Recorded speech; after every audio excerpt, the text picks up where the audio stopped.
সুপ্রভাত বন্ধুরা, কেমন আছো তোমরা সবাই?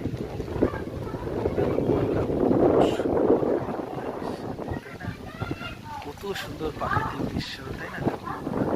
দারুণ না? কত সুন্দর না জায়গাটা?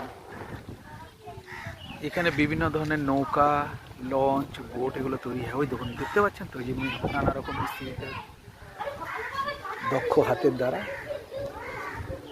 এই যে আমরা গঙ্গা নদীতে যে বিভিন্ন ধরনের নৌকো দেখি, লঞ্চ দেখি, সব এখানে তৈরি হয়, নতুন করে তৈরি হয়। ওই দেখুন মিস্ত্রিরা, দেখুন কত সুন্দর, পাশে একটা মন্দির, তাই না?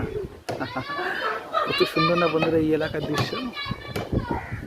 কত সুন্দর জায়গা বন্ধুরা, কত সুন্দর না? আর এখানে দেখুন বিভিন্ন মিস্ত্রিদের দক্ষতা দিয়ে নৌকো তৈরি হচ্ছে। কি সুন্দর না জায়গাটা বন্ধুরা? আপনারা বলতে পারবেন এটা কোন জায়গার অংশ? কি সুন্দর না বন্ধুরা? দেখুন সুপার জায়গা, দারুণ না জায়গাটা?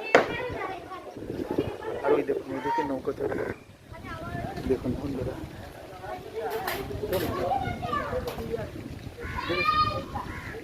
খুব সুন্দর না জায়গা? দেখুন এখানকার পরিবেশে, এখানকার মানুষরা বিভিন্ন ধরনের নৌকো শিল্পের সাথে যুক্ত, মাছ ধরার সাথে যুক্ত নদীতে। ঠিক আছে বন্ধুরা, ভীষণ ভালো থেকো তোমরা সবাই।